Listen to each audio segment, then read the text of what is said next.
మేడారంలో చేపట్టే పనులు శాశ్వతంగా నిలిచేలా పూర్తి చేయాలని గ్రామీణాభివృద్ధి శాఖ మంత్రి సీతక్క అధికారులను ఆదేశించారు.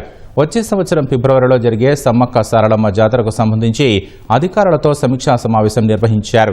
జాతర 2 నెలల ముందు పనులు ప్రారంభించి హడావుడిగా పూర్తి చేయకుండా కనీసం 6 నెలల సమయం తీసుకుని పూర్తి నాణ్యతతో పనులు ముగించాలని సూచించారు. వచ్చే సంవత్సరం మేడారం మహాజాతరతో పాటు గోదావరి పుష్కరాలు ఉన్నాయని, ఈ 2 పెద్ద పండుగలను పురస్కరించుకొని అన్ని శాఖల అధికారులు ముందస్తు ప్రణాళిక సిద్ధం చేసుకోవాలని ఆదేశించారు. ఈ సందర్భంగా పలు శాఖల అధికారులు చేపట్టనున్న పనులను మంత్రికి వివరించారు.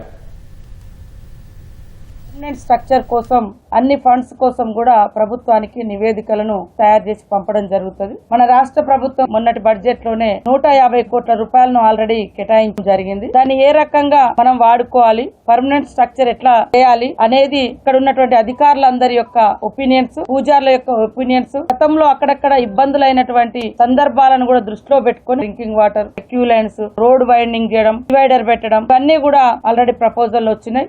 లైన్ మూవ్ కాలేకపోయినా ఈసారి పెద్ద ఎత్తున షెడ్స్ వేసి ఆ షెడ్లకు ఫ్యాన్లు కూడా ఫిట్ చేయడం, డ్రింకింగ్ వాటర్ పెట్టడం, మధ్యలో క్యూ లైన్ నుంచి బయటికి రావాలంటే కూడా ఆ దారిని కూడా ఏర్పాటు చేయడం జరుగుతా ఉంది.